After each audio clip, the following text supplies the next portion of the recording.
इस स्टॉक पर। आइए बाजार के जाने माने दिग्गज बसंत माहेश्वरी साहब कार्यक्रम में हो रहे हैं शामिल। बसंत जी, बहुत बहुत स्वागत है। दिवाली की ढेरों शुभकामनाएं आपको, पूरे परिवार और आपके क्लाइंट्स को। बताएं सर, सबसे पहले इस दिवाली पर बाजार का आउटलुक। नमस्ते अनिल जी, बहुत अच्छा दिवाली का अवसर है बात करने का। नॉर्मली दिवाली में तो हम तेजी के भूत बने रहते हैं, लेकिन इस बार थोड़ा सा हल्का सा मन, थोड़ा सा कॉशियस है, जिसको अंग्रेजी में कहते हैं। लेकिन कॉशियसली ऑप्टिमिस्टिक नहीं बोलेंगे, बिकॉज वो हम लोग जब बोलते हैं जब हमको समझ में नहीं आता है क्या बोलना है। मुझे लगता है कि थोड़ा सा संभल के चलना चाहिए, मोटा मोटी तौर पे ऐसे ही सोचना चाहिए।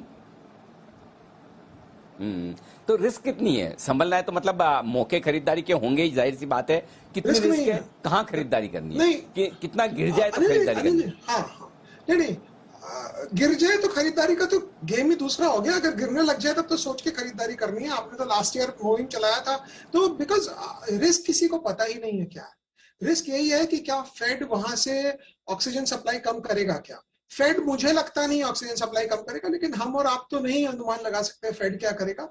लेकिन अगर फेड ने ज्यादा छेड़छाड़ कर दी तो फिर ये बाजार संभलने में थोड़ा मुश्किल हो जाएगा। मुझे लगता नहीं है कुछ वैसा होएगा अभी, लेकिन अगर होएगा, बिकॉज एक साल बहुत लंबा पीरियड है। जब दिवाली पे बात करते हैं तो हम एक साल का व्यू देते हैं, तो इस एक साल के बीच में अगर फेड आ भी जाए, और फेड अगर उस ढंग से आ रहा है ना, शेर आया शेर आया शेर आया ढंग से, तो बहुत अच्छा है बाजार के लिए, बिकॉज बाजार उस न्यूज को डाइजेस्ट कर पाता है।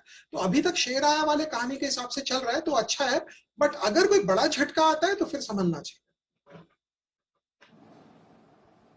ठीक बात है। तो थोड़ा सा झटका लग सकता है बाजार में, उसके लिए तैयारी रखनी चाहिए। झटका लगे और तैयारी करें, ये बात ठीक है। तैयारी कहाँ करनी है, कितनी करनी है, क्या खरीदना है सर, जरा इसका अंदाजा दें। देखिए, एक तो अनिल, जो हाई पी स्टॉक्स हैं, मतलब 80 का पी, 100 का पी और 15% का ग्रोथ, ये मतलब जैसे शोले मूवी में हमने देखा था ना, बहुत ना इंसाफी है, वही वाली बात है। 80-100 के पी में 30% तो ग्रोथ मिलना चाहिए ना। 100 का पी देकर अगर आप, अभी तो कंपनियां 200-200, 300-300 के पी पे आ रही है, और वो जिसको हम अंग्रेजी में कहते हैं ग्रेटर फूल थ्योरी। मतलब मुझे पता है ये खरीदना मूर्खताई है, लेकिन मुझे पता है मेरे से बड़ा कोई मूर्ख मिलेगा जिसको मैं 10% ऊपर बेच दूंगा, और वो मुझसे इसलिए खरीद रहा है क्योंकि उसको पता है 10% ऊपर वो किसी और को बेच सकता है। तो ये जब लास्ट चेन जब टूटता है तो बहुत खराब होता है। आपको अगर खरीदारी करनी है तो हार्ड कोर रियल एसेट्स में देखिए। हमें डर एक ही बात का, इन्फ्लेशन का।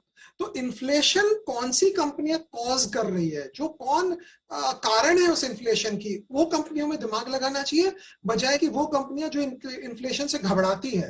तो इन्फ्लेशन मोस्टली कमोडिटी सिक्लिकल से होता है, बिकॉज मेटल के दाम बढ़ते हैं, चीजों के दाम बढ़ते हैं। तो उधर के उस एंगल से सोच रहे थे कि इन्फ्लेशन बढ़ा कौन रहा है। अब हमारे यहाँ तो उतना अवसर नहीं है लेने का। अमेरिका में तो आप गेहूं भी खरीद सकते हैं, चावल खरीद सकते हैं, आप शुगर खरीद सकते हैं, रॉ शुगर खरीद सकते हैं। तो वो क्लासिक इन्फ्लेशन प्लेज होता है। यहाँ हमारे पास वो सब है नहीं। तो हमें ये देखना चाहिए कि इन्फ्लेशन बना कौन रहा है, कौन कॉज कर रहा है इन्फ्लेशन, उस एंगल से देखना चाहिए।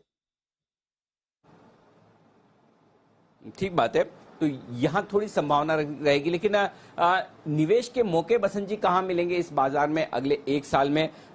कोई थीम्स, कोई सेक्टर्स, या ये नए जमाने के स्टॉक जिनके आईपीओज लगातार आ रहे हैं, कहीं आपको दिखता है मौका जहां पैसा बन सकता है? नहीं, आईपीओ में तो नहीं। मुझे लगता है जैसे हमने पीछे भी बात किया, इलेक्ट्रिक व्हीकल सेगमेंट में बहुत अच्छा मौका है। अब वो 20% गिर गया शेयर तो गिर गया, फिर क्या करना है उसमें, बिकॉज यहाँ से भी 3-4 गुना हो जाएंगे। टाटा कंपनी के जो शेयर है, जो इलेक्ट्रिक व्हीकल को देखती है, या फिर आपको कमोडिटी साइड से जो हो गए कंपनियां, या जो हो गई बहुत ही अच्छी बैंक्स या फाइनेंशियल्स। बट बैंक्स फाइनेंशियल्स में क्या होता है, अभी तो लो इंटरेस्ट रेट में सब कुछ ठीक है। जब इंटरेस्ट रेट ऊपर की तरफ जाते हैं तो प्रॉब्लम होती है। तो मुझे लगता है कि ये एंगल से देखना चाहिए, और बजाय कि कुछ भी ले लो, 70 के पी, 100 के पी पे घाटे कर रही है तो करती रहे। देखिए, अमेरिका में 100 का पी का स्टॉक चलता है अनिल जी, लेकिन वहां 100 की पी की कंपनी जो टेस्ला है ना, वो 50-60% ग्रोथ करती है। या हमारे 100 की पी की कंपनी 15% ग्रोथ करती है। तो ये डायकोटोमी है। और अभी तो इंटरनेट की कंपनियां चल गई, बिकॉज चाइना में लोगों ने, अमेरिका फॉरेनर्स को बड़ी पिटाई हुई पैसे को लेकर, उनको चाइनीज इंटरनेट कंपनीज बंद हो गई तो पैसा इंडिया ट्रांसफर हो गया। बट 100 का पी स्टॉक जब भी ले जो 25-30% का ग्रोथ दिखे, तो उससे कम ग्रोथ में 100 का पी में, रिस्क ज्यादा है, रिवॉर्ड कम है। तो इनडायरेक्टली आपने टाटा ग्रुप और टाटा मोटर्स पर खरीदारी की राय दे ही दी है। एक और स्पेस है जहां इकोनॉमिक रिकवरी के साथ मजबूती दिखती है, बैंक्स, एनबीएफसी, इंश्योरेंस कंपनियां, म्यूचुअल फंड्स। क्या यहां पर मौके हैं या थोड़े महंगे हो चुके हैं शेयर? नहीं, इंश्योरेंस कंपनीज तो एवरग्रीन है, आपके वार्डरोब में ब्लू जीन्स की तरह है, एक तो होनी चाहिए हर वक्त। और बैंक्स में भी बढ़िया बैंक, अगर रिटेल इन्वेस्टर है तो बढ़िया बैंक्स लें, अगर थोड़े से निपुण इन्वेस्टर है तो वो बैंक ले जहां पे एनपीए की सफाई हो चुकी है और ऊपर की तरफ है, लेकिन वो हर आदमी के बस की चीज नहीं है, वो पता ही नहीं चलेगा कब क्या झटका आ जाएगा। तो अगर आपको पीएसयू देखना है तो state bank of India obviously evergreen है, रिकमेंडेशन नहीं है, वो एनालाइज कर सकते हैं। टाटा मोटर हमारे पास फंड में है आनंद जी, और 2 मिनट के लिए मैं आपको बताना चाहूंगा, उसका जो डीवीआर है उस पर एनालिसिस करनी चाहिए। डीवीआर डिस्काउंट पे इसीलिए क्योंकि कंपनी डिविडेंड नहीं देती, अगर कंपनी डिविडेंड देने लग जाएगी तो डीवीआर और पेरेंट कंपनी का डिस्काउंट नैरो हो जाएगा। तो उस एंगल से इन्वेस्टर को समझना चाहिए, बिकॉज अगर कंपनी ने डिविडेंड मोटा दिया तो डीवीआर 40% 50% डिस्काउंट पे नहीं रहेगा, डिस्काउंट कम हो जाएगा, बिकॉज फिर उस भाव पे डीवीआर एक बहुत ही एस्ट्रोनॉमिकल डिविडेंड यील्ड पे अवेलेबल हो जाएगा। तो उस ढंग से इन्वेस्टर सोच सकते हैं हमारे पास स्टॉक है पीएमएस में, पर्सनल पोर्टफोलियो में, रिकमेंडेशन नहीं है, तो क्योंकि टाटा मोटर के साथ एक डीवीआर अवेलेबल है, उस ढंग से देखना चाहिए। किसी को कुछ समझ नहीं आ रहा तो टेलीकॉम में मुझे लगता है फाइनली जाकर रेट इंक्रीज, टैरिफ इंक्रीज का कहानी हो रही है, तो टेलीकॉम में भी देख सकते हैं। चलिए, तो बहुत इंटरेस्टिंग थीम्स है बाजार में, मौके तो हर जगह मिलेंगे जैसा सर कह रहे हैं। थोड़ा बाजार पर अब मूड माहौल कॉशियस है, बट मौके स्टॉक स्पेसिफिक काफी हैं। सर बहुत बहुत शुक्रिया हमारे साथ आज दिवाली के अवसर पर जुड़ने के लिए और बाजार पर अपनी राय देने के लिए। ये तो थे बसंत महेश्वरी साहब, दिवाली पर बता रहे थे कहां पर